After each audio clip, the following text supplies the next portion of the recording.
Hi everybody, welcome to your November consciousness video.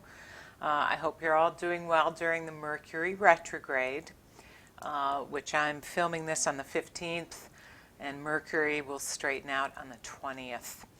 So an interesting time for really going into our own psychology and long-term imprints and our fears and the way we communicate with ourselves and with others. What I'm talking today about is the energy behind addiction and mental illness. And some of this is based on a physician in Canada who came to understand that biology was not the only thing to take into account when his patients were exhibiting these issues and problems. He went and spent 12 years with deep, homeless, addiction-ridden, poverty-ridden population and did a lot of study and work. His name is Gabor Mate, M-A-T-E. So I'm incorporating some of his work and insight on this, as well as my experiences working with a lot of clients through trauma. I mean, it really is kind of the passage on the planet, and it's an honorable one. And, you know, as I say to people, I understand why people are dealing with addictions, because addictions are meant to numb out emotions. And they relieve the pain in the short term, the relationship to it, the craving, things like, you know, excessive gaming, eating, alcohol, shopping, pornography, opioids, sitting in front of the TV all day. It's not the activity itself, it's the emotion behind it that's driving the activity. To kind of not deal with consciousness or presence or your own emotional body. Eckhart Tolle, his great quote is, "Addictions begin in pain and end in pain." And that, in my view, is a truism. And trauma is really the entry into addiction in probably 98% of the cases. And human dysfunction, of course, is the result of trauma. Many of us on the planet, many people on the planet, were loved in the way they needed to be and were actually hurt by the people who loved them and experienced suffering and still carry those imprints of that suffering through the spouses they marry, through the bosses they work for. I see that imprint perpetuated because it's a vibrational match. The good news is awakening to any of the ways in which you weren't loved or even actively abused can shift those vibrations. So it's a kind of an in-depth look at self without judgment and with plenty of curiosity. Why do I carry this thought about myself or about the world or about relationships? And it's hard, especially when you know you need to confront family history. We live in a society that's designed to help people escape from this consciousness. Trauma kind of keeps the economy going, and a culture that has a vested interest in sustaining a state of trauma. It's the stimulus response model, Something happens, we get emotionally triggered. Something happens, we get emotionally triggered. And a lot of people on the planet right now are especially getting tested with the world situation and these deep changes and transformations that are going on with the weather, with governments, with systems of power. The evolution of that is how to find your own inner harmony and balance that is not predicated upon externals. And that is the most empowering statement I can make, and is especially relevant in our current situation on planet Earth. But Consuming, codependent relationships. Many people live that way and buy products that give temporary pleasure but do no good in the long term and even may be harmful. Consumerism demands a mentality that we're all fundamentally insufficient without the external fix or item or thing or job or a certain level of a paycheck. And a society that creates artificial needs rather than meeting people's genuine needs. And it's beautiful because people are really getting clearer and clearer and clearer about this. And there are examples I can share. A client I had who lived through extreme abuse, and she'd been passed around to different foster homes. And she was in, again, an abusive home with her two siblings, but she did not report because she wanted to stay with the devil she knew rather than the next devil that she didn't know.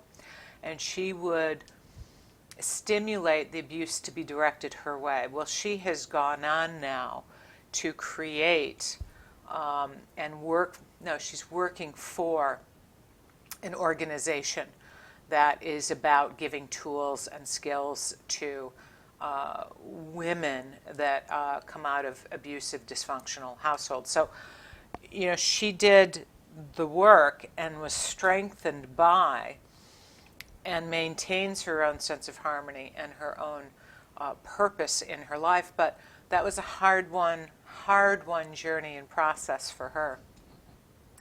But, spiritually, psychologically, political transformation, getting or letting go of a certain point of view and seeing its limitations. And mammalians are wired for empathy. We're just wired for empathy. It's part of our evolution. And we're born very open, psychic, sensitive, vulnerable. To the degree that is hurt or not responded to or received is where people shut down. It's driven to be, and egotistical tendencies, as I see them, are an offshoot of the ego needing self-defense in kind of dangerous or dysfunctional homes. And we can see that beautifully portrayed in the world out there as well. But it's hurtful, and it's really kind of contrary to our own nature. We are deeply empathetic, compassionate, caring beings. So when someone is out of that alignment, out of that awareness of their true essence, we know that something has happened to them. And that's very helpful to remember when we're seeing hurtful people, hurtful behavior, hurtful actions, that we can see that that person was not loved how they needed to be, or nurtured or supported. So part of spiritual healing and awakening is the surrender of that egoic structure or protection, and I do touch upon this. Because ego is always seeking to control, and that's natural when we get that imprint when we're in dysfunction. But as we move away from that environment is where that work, that clarity, that informing yourself of what you've come out of or survived from. And it's the surrendering to grace. Surrender is very powerful. Peace is very, very powerful. And it's that present moment consciousness where inherent possibility, anything can happen, synchronicities happen. It's where you're shifting the story told and experienced and the projection of that moving forward, and live your life in a moment by moment conscious manner. All the religions, Hindu, Sufi, Christian, The saints, they surrendered to grace and enhanced the connection to oneness. And many of the great saints had to work through their own addictions and wounds.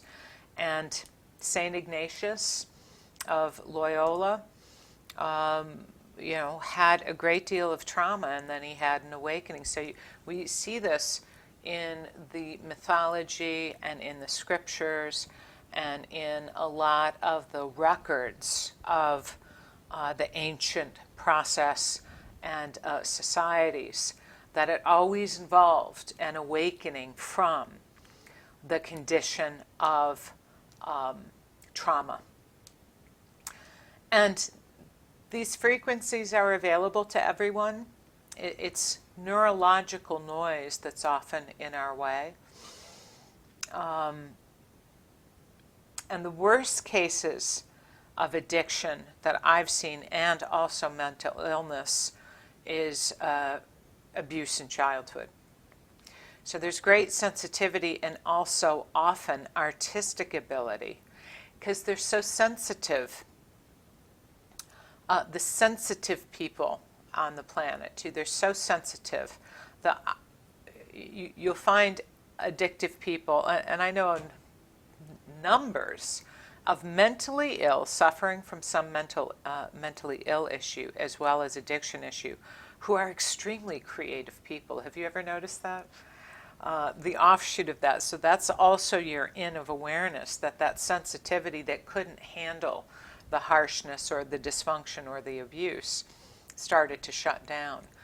And when that shutdown happened, and this often shows up in the case of alcoholics, for example, who quit drinking, but the behavior's still there. You can go back to when addiction started. Say if someone started an addiction at 16, 17 years old and moved away from that at the age of 40, their emotional maturity is still at that 16, 17-year-old age, because they stopped learning, developing emotional wisdom, coping mechanisms, because their coping mechanism has been the addiction. I don't want to talk about it, and I certainly don't want to feel it. So there is a awareness of the need to build up emotional skills and coping mechanisms that were truncated when the addiction started. The only thing that I know that really separates from addiction, mental illness, is experiencing less suffering. A lot of the people that you see on the streets, too, you can almost always go to the concept that they've had a lot of suffering in their life. And homelessness, it's perceived in our society as a moral failure. And it's how many authorities treat homelessness. And it's often simply beings who have gone through more and didn't have the wherewithal, the strength, the self-belief, the healing from trauma to take steps to enrich, to be more conscious, and to make changes in their lives. I have a great love for homeless people. I always have. And they're often, when you talk to them, some of the most honest people. They kind of say it as it is without all of the social refinery. So I do spend time stopping, and to the irritation of cars and people around me, but I do. I plug in here and there and connect and do what I can, usually financially. As I have more time available, maybe I'll do some more work on that in some fashion. But so it's a shift in perspective and how you perceive these people that have been morally kind of denigrated in society. And with all of the addiction in the United States, we can easily see we're a society that is going through incredible changes and pressures and trauma. where people want to check out from that, or it's just too much, or the situations in their lives.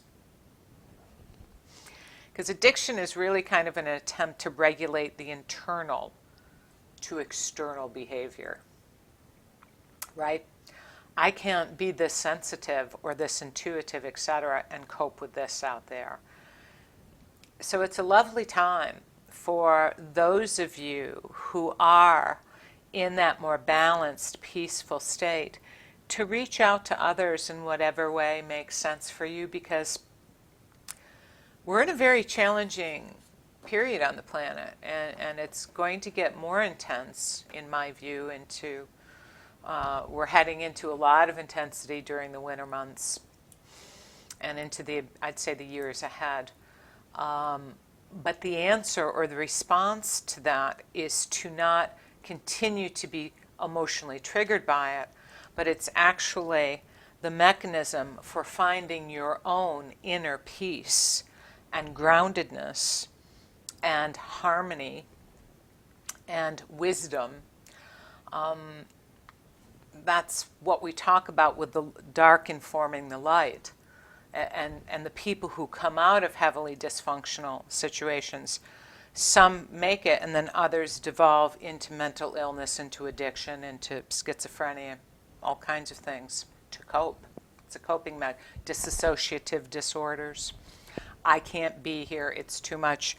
A part of me needs to break away from this and vibrate in another reality. But it is an important time and an empowering time for those of you that are there to be that harmony and to be that peaceful resource around you. And it may not even take overt action, but just holding that vibration when you're walking down the street, or you're in the shop, or you're in your office, or you're holding a state of peace in the family or with friendships. That goes out. We tend to think through our rational mind that it has to be proactive communication. But I want to assure you and to confirm that there is a vibrational relationship that's going on all the time. You're in relationship with trees when you're outside, and with grass and the brook and the ocean or the pond. And they're not talking to you. Just by their being, they are entraining you with a sense of deepening peace and groundedness and well-being. And I'm asserting that many of you can be those trees and that pond and that peaceful light that may not be communicated or even always conscious, but people are taking that in. People are taking that in. So, much love to you, and I'll speak with you again soon.